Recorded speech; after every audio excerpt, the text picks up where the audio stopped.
Several years ago, I was officiating at a funeral. I had on my good suit and tie and my nice black dress shoes. I'd had the shoes for quite some time, but they were still in pretty good shape. I arrived early at the chapel where the funeral was to take place in order to meet with the others who would be involved in the service. We did a run-through of the service, and after we were all content that we had worked through the details, we wrapped up shortly before the others started arriving. As I was exiting the platform, I noticed several small pieces of something black laying on the ground. I bent over to look more closely, and I realized they were little pieces of rubber. I cleaned them up so that the area would be presentable. Then I noticed some more. And then I noticed some more. And then I noticed that everywhere I went, I was seeing this stuff on the ground.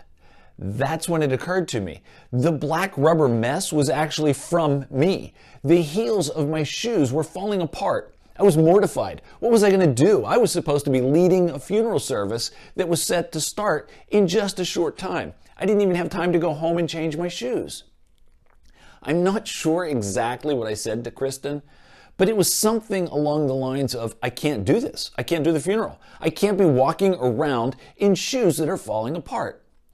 You see, most of the problem stemmed from my concern over my appearance. What would people think? Were people going to be staring? Was I walking funny while trying to keep my shoes from disintegrating? The reality is, the people were there to celebrate the life and mourn the loss of their friend and family member. And nobody really was concerned about my footwear problem. In the grander scheme of things, a little bit of rubber sole material wasn't going to have a lasting impact. So why did it consume my attention and my focus? I believe I have this tendency to take my own life way too seriously.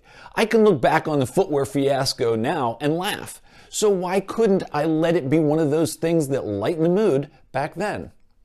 We are told in the book of Proverbs that a cheerful heart is good medicine, but a crushed spirit dries up the bones. Could it be that I had an opportunity to lighten a difficult situation simply by allowing people to laugh at my predicament? And I missed it because I was overly concerned about my own appearance. I took myself way too seriously.